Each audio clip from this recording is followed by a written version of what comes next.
안녕하세요, 여러분. 아이가 없는 것. 이것은 도대체 전생의 업보일까요? 아니면 남모를 공덕일까요? 참으로 수많은 분들이 이 문제를 놓고 가슴 깊이 의문을 품고 계실 겁니다. 어쩌면 여러분 중에도 깊은 밤 잠 못 이루고 뒤척이며 이 생각에 잠겨보신 분이 계실지도 모르겠습니다. 왜 어떤 사람은 평생 자식 하나 없이 살아가는데 또 다른 어떤 사람은 자손들에게 둘러싸여 복닥거리며 살아가는 걸까요? 마치 운명이 그들의 인생을 아주 오래전부터 그렇게 정해놓은 것만 같다는 생각. 한 번쯤 해보셨죠? 세상 사람들 중 누군가는 이렇게 말합니다. 그건 업보야. 아마 전생에 무슨 죄를 지어서 이번 생에 자식을 가질 기회를 얻지 못한 걸 거야. 라고 말이죠. 참 가슴 아픈 이야기입니다. 하지만 반대로 어떤 이들은 이렇게 생각하기도 합니다. 아니야, 자식을 낳지 않는 것이야말로 오히려 공덕의 표현일지도 몰라. 세속의 번거로움과 다툼을 넘어선 깨달음의 길일 수도 있어. 라고 말입니다. 부처님께서는 일찍이 이렇게 말씀하셨습니다. 인연이 있는 자만이 바로 지금 이 순간 이 진리를 듣게 될 것이다. 라고요. 여러분이 지금 이 영상을 보게 된 것은 결코 우연이 아닐 겁니다. 오늘 우리는 부처님께서 아이가 없는 문제에 대해 주신 아주 충격적이고도 깊은 대답을 함께 파헤쳐 보려고 합니다. 불교의 지혜가 우리가 가진 상식의 경계를 어떻게 뛰어넘는지, 그리고 얼마나 예상치 못한 깊은 시각을 제시하는지 한번 들어보시기 바랍니다. 앞으로 이어질 이야기에서 우리는 불교 경전과 옛 이야기들을 통해 이 수수께끼를 하나하나 풀어갈 것입니다. 불교는 과연 출산을 어떻게 바라보고 있을까요? 그리고 아이가 없는 현상을 어떻게 해석할까요? 그것이 정말 업보의 결과일까요? 아니면 더 깊은 차원의 공덕일까요? 우리는 이 현상 뒤에 숨겨진 진실을 아주 깊이 파고 들어갈 겁니다. 이것은 단순히 불교라는 종교를 이해하기 위해서가 아닙니다. 바로 여러분이 인생의 중요한 선택 앞에서 가장 진실한 지혜를 찾도록 돕기 위해서입니다. 불교에서 낳는 것과 낳지 않는 것에 대한 논의는 언제나 심오하고 여러 측면을 가지고 있습니다. 부처님께서는 단순히 이것이다, 저것이다 하는 간단한 답을 주지 않으셨습니다.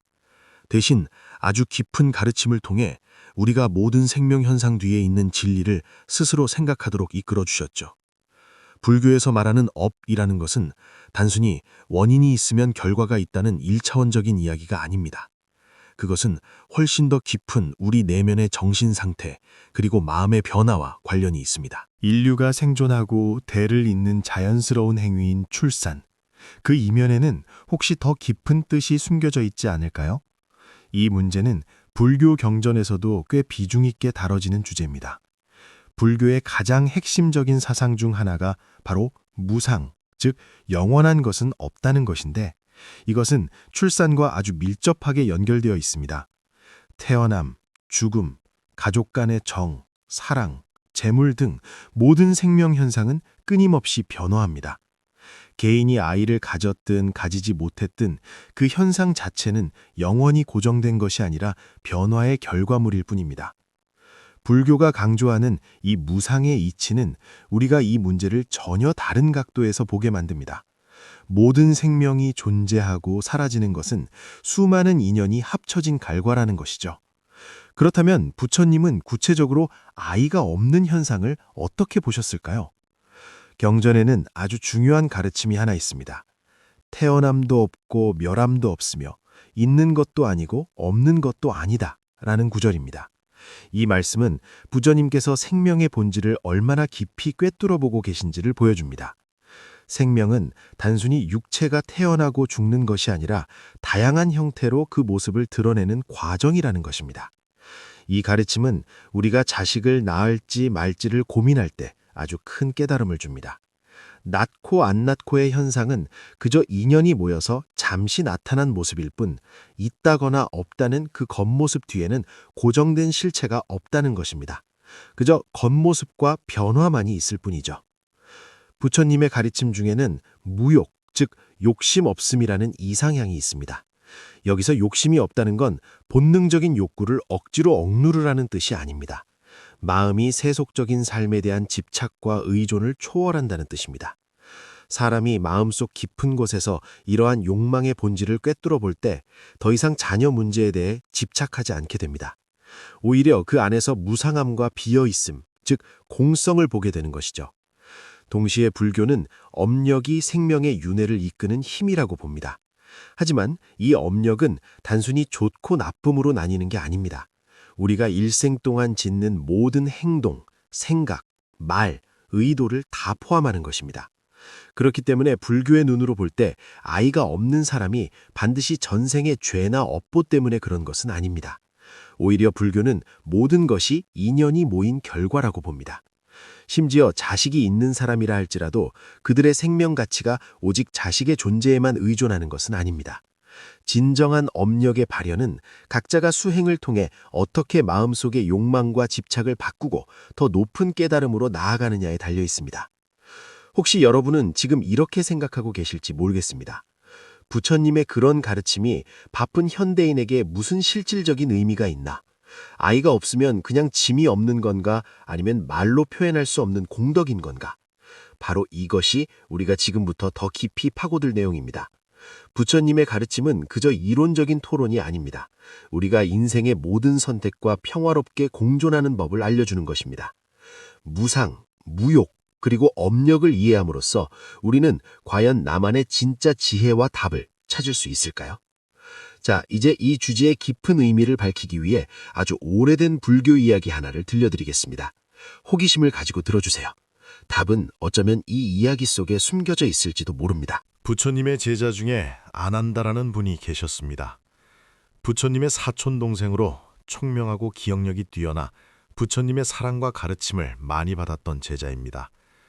비록 지혜로운 수행자였지만 그 역시 인생의 어느 단계에서 피할 수 없는 마음의 괴로움과 마주하게 되었습니다. 그는 오랫동안 아이를 갖고 싶어 했습니다. 아난다의 이야기는 여러분이 상상하는 것만큼 단순하지 않습니다. 이 이야기는 인생에 대한 불교의 깊은 통찰을 보여주면서 동시에 인간 마음 깊은 곳의 고통과 몸부림을 적나라하게 보여줍니다. 아난다는 부처님의 가르침 아래 수행하며 높은 성취를 이루었지만 마음 한구석의 어떤 괴로움은 여전히 해결되지 않고 있었습니다. 아난다의 가정은 평범했지만 가족 간의 정이 아주 깊었습니다. 그의 부모님과 아내는 그가 가문의 대를 이어 자손을 보기를 간절히 원했습니다. 그런 가족들의 기대는 아난다의 마음을 늘 불안하게 만들었습니다. 비록 일찍이 집을 떠나 비구 스님이 되어 수행의 길을 걷고 있었지만 생명을 이어가고 싶다는 그 갈망은 그림자처럼 그를 따라다녔습니다. 어느 날 아난다는 도저히 참을 수 없어 부처님이 계신 곳을 찾아갔습니다. 그리고 가득 찬 의문과 불안함을 안고 부처님께 중요한 질문을 던졌습니다. 존경하는 부처님, 제가 오랫동안 수행하여 불법을 깊이 이해했다고 생각했습니다만 제 마음속에는 늘 채워지지 않는 빈자리가 있습니다. 아이를 갖고 싶다는 바람, 자식에 대한 갈망을 도저히 잊을 수가 없습니다. 부처님, 이것은 도대체 어디서 오는 것입니까? 제 업보가 아직 풀리지 않아서입니까? 아니면 제 수행이 부족해서 이 모든 것을 뛰어넘지 못하는 것입니까? 부처님께서는 눈앞에 있는 아난다를 가만히 바라보시더니 잠시 침묵하시다가 아주 부드러운 목소리로 대답하셨습니다. 아난다여, 오늘 내가 너를 어떤 장소로 데려가려 한다. 우리 함께 가서 늙은 나무 한 그루를 살펴보자. 그 나무가 네게 어떤 깨달음을 줄지 한번 보자꾸나. 아난다는 부처님을 따라 근처 숲으로 들어갔습니다. 푸른 숲을 지나 한 늙고 거대한 나무 앞에 이르러 부처님은 발걸음을 멈추셨습니다. 그리고 그 나무를 가리키며 말씀하셨습니다. 이 나무를 보아라. 이 나무는 이미 수많은 세월을 겪었다. 비바람이 몰아치면 잎이 떨어지고 가지가 꺾이기도 했다. 뿌리는 대지 깊숙이 박혀 있고 겉모습은 계절이 바뀔 때마다 변하지만 이 나무는 그 어떤 형태의 존재에도 집착하지 않는다. 아난다는 고개를 숙여 그 나무를 유심히 관찰하며 부처님의 말씀을 경청했습니다. 부처님은 계속해서 말씀하셨습니다. 이 나무에는 고정된 나라는 것이 없다. 이 나무의 생명은 어느 한순간의 모습에 머물러 있지 않는다. 계절에 따라 변하고 비바람에 씻기며 언제든 변할 수 있지만 여전히 대지에 굳건히 뿌리내리고 묵묵히 살아갈 뿐이다. 우리 생명도 이 나무와 같다. 특정한 형태, 특히 삶과 죽음 혹은 자식이라는 형태에 집착해서는 안 된다. 하지만 아난다는 이 말씀을 듣고도 여전히 마음이 복잡했습니다. 그는 참지 못하고 다시 여쭈었습니다. 하지만 부처님, 자녀가 가정에 얼마나 중요한 존재인지 아시지 않습니까? 아이는 특별한 인연이자 책임이 아닙니까? 모든 사람의 생명은 대를 잇고 전승하기 위해 사는 것 같습니다. 이것은 자연의 법칙 아닙니까? 부처님은 희미한 미소를 지으시며 천천히 말씀하셨습니다. 전승과 계승은 확실히 중요하다. 하지만 그것이 생명의 유일한 의미는 아니다. 네가 모든 사람은 대를 잇기 위해 사는 것 같다고 말했지. 그것이 바로 세상 많은 사람들이 깨닫지 못하고 있는 미혹이다. 부모가 자식에게 거는 기대, 그리고 개인이 생명 연장을 바라는 갈망 뒤에 숨겨진 것은 사실 자아에 대한 집착일 때가 많다. 너는 자손을 갖는 것이 생명의 연장이라고 생각하느냐? 사실 그것은 잠시 나타나는 겉모습에 불과하다. 진정한 연속성은 밖으로 드러나는 것이 아니라 내면의 깨어남에 있다. 아난다의 마음속에 파도가 일기 시작했습니다. 그는 혼란스러워졌습니다. 자식의 존재가 가정과 생명의 연속을 의미하는 게 아니란 말인가? 부처님이 말씀하시는 깨달음과 내려놓음만이 진짜 생명의 의미란 말인가? 부처님은 아난다의 혼란스러움을 꿰뚫어 보시고는 계속 말씀하셨습니다. 아난다여, 소위 말하는 생명의 연속이라는 것은 단순히 육체의 핏줄이 이어지는 게 아니다. 저 나무를 보아라. 꽃을 피우고 열매를 맺지만 나무가 그 열매에 집착하더냐? 나무의 생명은 잎사귀 하나, 가지 하나, 그리고 계절의 변화 그 자체에 존재한다. 열매를 맺든 맺지 못하든 나무가 존재하는 그 자체로 이미 생명은 완전하다. 아난다의 영혼이 서서히 울리기 시작했습니다. 그는 조용히 부처님의 말씀을 곱씹었습니다. 그러자 서서히 이해가 되기 시작했습니다. 낳고 안 낳는 것, 이어지고 전해지는 것, 이 모든 것이 생명과 밀접해 보이지만 사실은 인연이 모여 생긴 결과물일 뿐이라는 것을요. 이런 현상에 집착하면 진짜 생명의 진리를 깨닫기 어렵다는 것을 알게 되었습니다. 부처님은 덧붙여 말씀하셨습니다. 수행자에게 있어서 진정한 연속성은 밖으로 자손을 퍼뜨리는 데 있는 것이 아니라 내면의 해탈과 깨달음에 있다. 네가 생과 사의 굴레를 넘어서고 존재에 대한 집착을 놓아버릴 때 비로소 무상과 공성을 이해하고 생명의 진짜 의미를 알게 될 것이다. 부처님의 이끌림 덕분에 아난다는 드디어 마음속의 집착을 내려놓기 시작했습니다. 비록 부모님과 아내를 여전히 깊이 사랑했지만 더 이상 자식이 없다는 사실 때문에 아쉬워하거나 불안해하지 않게 되었습니다. 대신 그는 내면의 수행에 더욱 집중하며 지혜와 해탈의 길을 찾기 위해 노력했습니다. 생명의 진짜 의미는 어떤 특정한 겉모습에 있는 게 아니라 깨어있음에 있다는 것을 알았기 때문입니다. 아난다의 이야기가 끝난 후 부처님은 이렇게 결론을 내리셨습니다. 진정한 공덕은 아이를 낳고 생명을 번식시키는 것이 아니다. 마음속에서 이런 겉모습에 대한 집착을 초월하는 것이다. 생과 사의 속박에서 벗어날 때 너는 생명의 무상함과 비어있음을 보게 될 것이고 모든 현상 뒤에 있는 진리를 보게 될 것이다. 결국 아난다는 깨달았습니다. 자식이 있든 없든 생명 그 자체는 무상한 존재이며 인간의 최종 목표는 수행을 통해 해탈에 이르고 모든 세속적 욕망과 집착을 초월하는 것임을요. 오직 그럴 때만 불법의 깊은 뜻을 알고 내면의 평화와 안녕을 얻을 수 있습니다. 자, 아난다의 이야기를 깊이 이해했다면 이제 우리는 불교적인 시각에서 자식이 없는 것이 업보인가 공덕인가 하는 문제를 하나씩 뜯어볼 수 있습니다.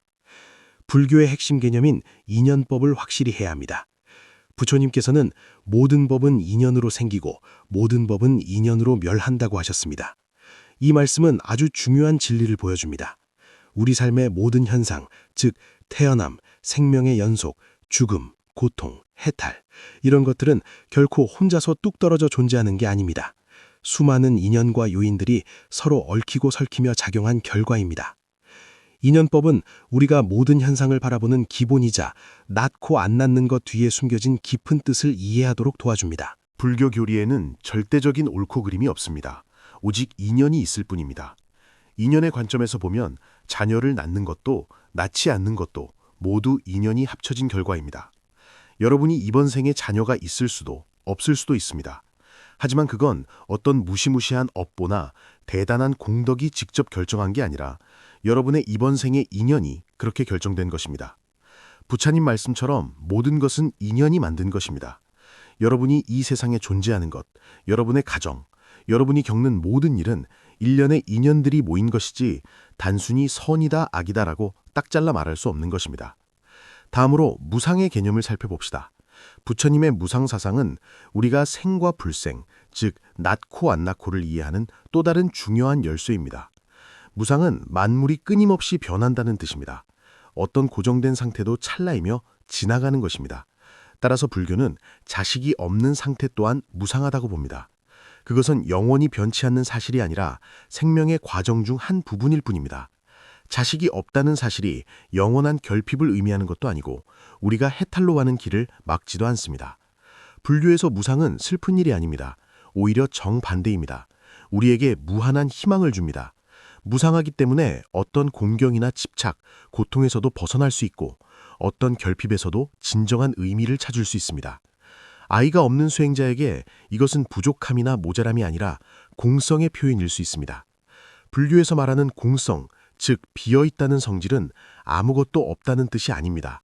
모든 현상의 본질을 말하는 것인데 모든 것은 상대적이며 인연에 의존한다는 뜻입니다. 고정불변한 것은 아무것도 없다는 말이죠. 하지만 자식이 있어야 한다는 현상에 집착하는 사람에게 이 공성의 가르침은 큰 도전이 됩니다. 불교의 공성은 존재를 부정하는 게 아니라 겉모습에 속지 말라고 일깨워주는 것입니다. 만약 누군가가 자식을 가짐으로써 자신의 삶을 증명하려고 집착한다면 그는 정신적인 감옥에 갇혀 생명 본질의 자유와 공성을 놓치게 될 것입니다. 그래서 불교의 핵심은 우리가 자녀를 가졌든 안 가졌든 있다 없다의 이분법을 넘어서라는 데 있습니다. 인연이라는 가짜 모습을 꿰뚫어보고 그 뒤에 무상과 공성을 이해하라는 것이죠. 이렇게 깊이 생각하면 우리는 더 이상 외부의 기준에 휘둘리지 않고 내면 깊은 곳에서 삶의 모든 면을 받아들일 수 있게 됩니다. 또한 부처님은 무욕을 강조하셨습니다. 무욕은 욕망을 아예 없애라는 게 아니라 마음속에서 어떤 욕망에 대한 과도한 집착을 없애라는 것입니다. 이런 맥락에서 볼 때 자녀를 낳는 것이 불교 수행의 목표나 기준이 될 수는 없습니다. 무욕을 실천하는 수행자는 자녀 소유에 대해 과하게 의존하거나 집착하지 않고 내면의 깨달음과 해탈에 집중합니다. 자녀 유무를 떠나 마음은 늘 평온하고 고요합니다.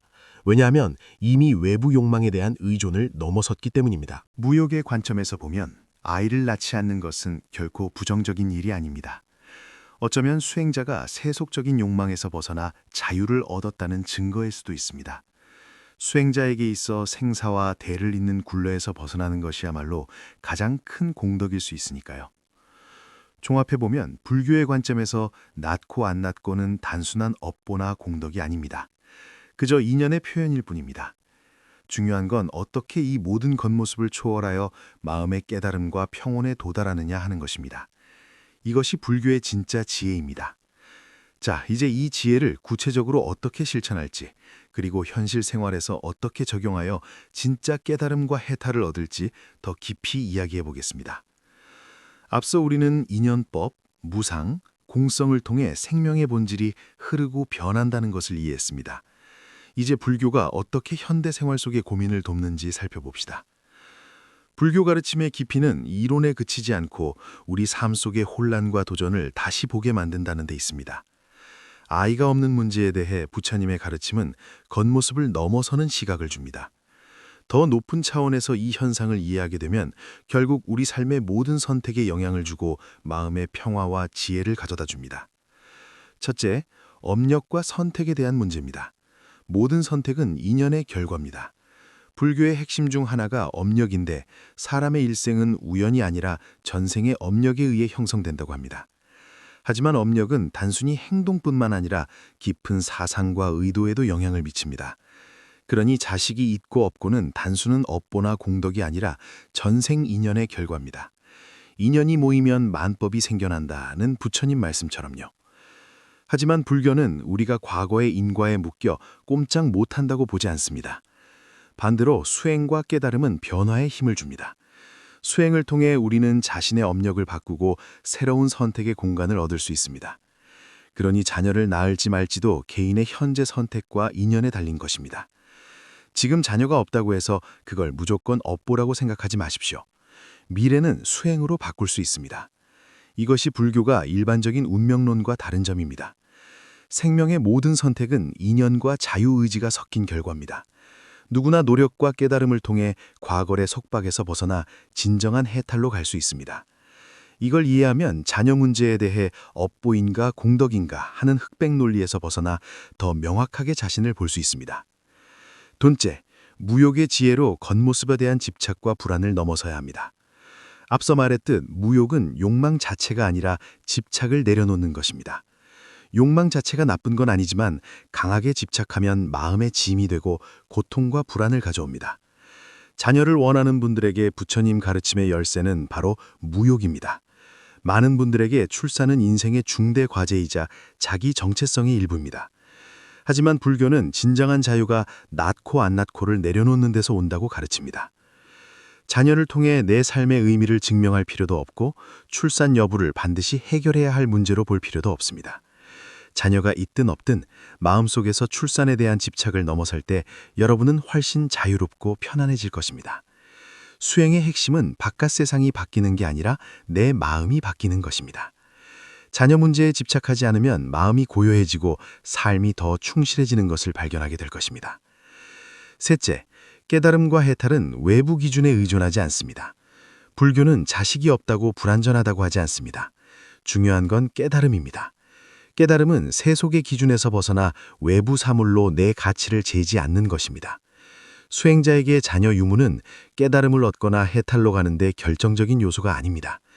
많은 분들이 자식이 없으면 내 인생은 미완성인가 하고 혼란스러워합니다. 그건 우리가 인생의 의미를 대를 잇는 것이라는 세속적 목표에 두었기 때문입니다. 내면의 진정한 추구를 잊은 것이죠.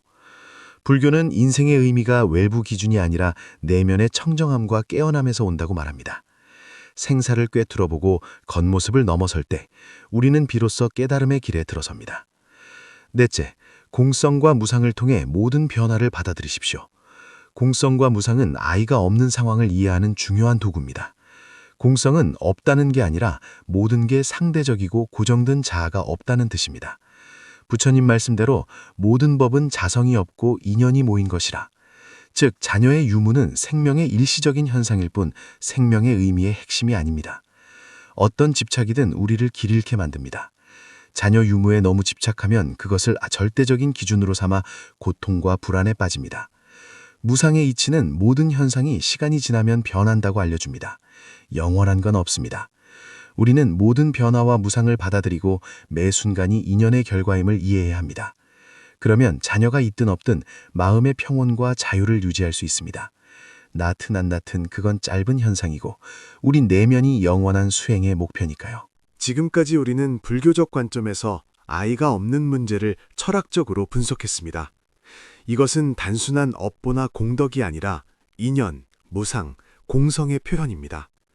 이제 이 깊은 지혜를 현대 생활에 적용해서 자녀 문제에 대한 집착을 넘고 내면의 평화를 찾는 구체적인 방법을 알아봅시다. 현실에서 많은 분들이 사회적 압박, 가족의 기대, 혹은 스스로의 생각 때문에 자녀 문제로 방황하고 불안해합니다. 불교의 지혜는 이런 곤란을 정리해주고 내면의 자유를 줍니다. 다음 몇 가지 실천 방법을 통해 불교의 가르침을 삶에 적용해보세요. 첫째, 무상을 받아들이고 집착을 내려놓으세요. 현대사회는 결혼하고 애 낳는 게 정상적인 길이고 안 낳으면 뭔가 다르고 불완전하다는 관념이 강합니다. 하지만 불교의 무상은 모든 게 변한다고 말합니다. 영원한 건 없습니다. 내게 자녀가 있고 없고는 생명 과정에서 계속 변하는 부분입니다. 자녀가 있어야만 완전하다는 집착을 내려놓을 때 진짜 자유와 평화가 옵니다. 외부 기준으로 나를 정의할 필요 없습니다. 내면의 평온과 깨달음이 가장 중요합니다. 불안할 때마다 스스로에게 물어보세요. 이 문제가 내가 이렇게 집착할 만큼 가치가 있나? 내가 변화를 받아들이지 못하고 묶여있는 건 아닌가? 이렇게 반성하면 집착을 버리는 게 잃는 게 아니라 더 큰 자유를 얻는 길임을 알게 됩니다. 둘째, 무욕의 마음을 연습하여 외부의 기대를 넘어서세요. 무욕은 욕망을 없애는 게 아니라 집착을 놓는 것입니다. 특히 자녀에 대한 집착을요. 내 마음이 외부 사물에 끌려다니지 않고 외부 조건으로 내 가치를 증명하려 하지 않는 것입니다. 출산이라는 겉모습에 너무 의존하면 마음의 균형을 잃습니다. 불교의 지혜로 이런 의존을 넘어서서 내면의 수행과 깨달음에 집중하세요. 자녀 유무와 상관없이 나만의 평화와 행복을 찾을 수 있습니다. 매일 명상하며 현재에 집중해 보세요. 미래의 자녀 걱정이나 남들의 기대를 생각하지 말고 내면의 힘을 모으면 서서히 고요함을 느낄 것입니다. 외부 기대를 넘어서는 게 삶의 의미를 잃는 게 아니라 오히려 현재를 더 자유롭게 살게 해준다는 걸 알게 될 겁니다. 셋째, 깨달음에 관심을 두고 내면의 자유를 추구하세요. 불교의 최종 목표인 깨달음은 겉모습, 생사, 욕망의 속박을 넘어 마음의 해탈을 얻는 것입니다. 깨달음은 멀리 있는 게 아니라 끊임없는 내면 수련으로 이루는 과정입니다. 현대인의 삶은 유혹과 압박으로 가득하지만 진짜 자유는 물질적 성취가 아니라 내면의 깨어남에서 옵니다. 사회가 요구하는 자녀에 대한 기대에 휘둘리지 않고 반드시 대를 이어야 한다는 관념에서 벗어날 때 우리는 깨달음의 경지에 들어가 매 순간을 자유롭게 살 수 있습니다. 매일 자아 성찰의 시간을 가지세요. 내가 쫓는 게 마음의 평온과 깨달음인가 아니면 밖에서 오는 인정인가? 이렇게 살피면 내 마음이 외부 기준에 묶여 있는지 알 수 있습니다. 깨달음은 모든 걸 포기하라는 게 아니라 내면에서 진짜 자유를 찾으라는 것입니다. 넷째, 공성을 이해하고 나와 타인에 대한 정의를 내려놓으세요. 공성은 생명 본질을 이해하는 열쇠입니다. 모든 건 상대적이고 고정된 자아가 없습니다. 즉, 자녀가 있다 없다 하는 정의는 절대적이지 않습니다. 그건 우리 모습의 아주 작은 부분일 뿐 우리 존재 전부를 정의할 수 없습니다. 공성을 진짜 이해하면 나와 남을 정의하는 틀을 넘어설 수 있습니다. 세속적인 꼬리표에 갇히지 않게 되죠. 자녀가 있든 없든 결혼을 했든 안 했든 그건 내 생명의 근본을 결정짓는 요소가 아닙니다. 우리는 모두 독립된 존재이며 삶의 의미는 내면의 깨어남에서 오지 밖에서 붙여주는 이름표에서 오지 않습니다. 일상에서 나 자신과 타인을 과도하게 정의하려는 시도에서 벗어나세요. 자식이 있는 사람, 없는 사람이라는 꼬리표에 갇히지 마세요. 각자의 생명은 고유한 궤적과 의미가 있습니다. 진짜 자유는 이런 겉모습의 기준을 넘어 나만의 가치를 찾는 데 있습니다. 자, 이렇게 불교의 가르침을 깊이 분석하고 실천적으로 적용해 보았습니다. 우리는 아이가 없는 것이 업보인가 공덕인가 하는 문제를 다각도로 살펴봤습니다. 인연과 공성, 무상과 무욕에 이르기까지 부처님의 지혜는 상식을 뛰어넘는 시각을 주었고 생과 불생의 진짜 의미를 깊이 이해하게 했습니다. 결국 우리는 알게 되었습니다. 낳고 안 낳고는 생명의 완성도를 재는 기준이 아닙니다. 진짜 중요한 건 우리가 어떻게 이 겉모습을 넘어 내면의 깨어남과 자유를 찾느냐 하는 것입니다. 불교는 생명의 의미가 밖으로 보이는 형태가 아니라 안으로 향하는 깨달음과 해탈에 있다고 말합니다. 자녀가 있든 없든 생명의 모든 선택은 인연과 지혜의 결과입니다. 우리는 유자녀, 무자녀 문제에 갇히지 말고 생명 본질에 대한 깊은 이해와 수용으로 나아가야 합니다. 깨달음을 통해 생사를 넘고 집착을 넘어 진정한 내면의 평화와 자유에 도달할 수 있습니다. 오늘의 이 긴 토론이 여러분 마음속의 모든 의문을 당장 해결해 주지는 못할 수도 있습니다. 하지만 생각의 길을 열어주고 마음속 혼란을 넘어서는 방법을 제시해 드렸으리라 믿습니다. 사회나 가족 혹은 여러분 스스로의 기다 때문에 괴로웠다면 오늘 불교의 가르침을 통해 발견하셨을 겁니다. 진짜 자유는 밖에서의 성공에 달려있는 게 아니라 내면의 고요와 깨달음에서 온다는 것을요. 이제부터라도 우리 생명의 무상함과 공성을 받아들이는 연습을 해봅시다. 자녀 유무에 대한 집착을 내려놓고 세속의 정의를 넘어 나만의 지혜와 생명 가치를 발견해봅시다. 생명의 진짜 의미는 결코 외부 결과에 있지 않고 내면의 깨어남과 성장에 있으니까요. 마지막으로 여러분께 질문 하나를 던지며 마치고 싶습니다. 만약 여러분이 모든 집착과 기대를 내려놓고 낳고 안 낳고의 문제를 완전히 초월한다면 과연 여러분은 어떤 사람이 되어 있을까요? 어쩌면 정답이 없는 질문일지 모릅니다. 하지만 이 질문이 여러분을 더 깊은 반성과 탐구로 이끌어 줄 것입니다. 댓글로 여러분의 생각을 자유롭게 나눠주시거나 친구들과 이 주제로 토론해 보세요. 부처님의 지혜가 우리 각자에게 얼마나 넓은 시야와 깊은 자각을 주는지 확인해 보시길 바랍니다. 오늘 이 이야기가 의미 있었다면 좋아요와 공유 부탁드리고 채널을 구독하셔서 불교의 지혜를 깊이 탐구하는 여정에 계속 함께해 주십시오. 지혜와 깨어남이 가득한 이 길을 우리 함께 손잡고 걸어갑시다. 감사합니다.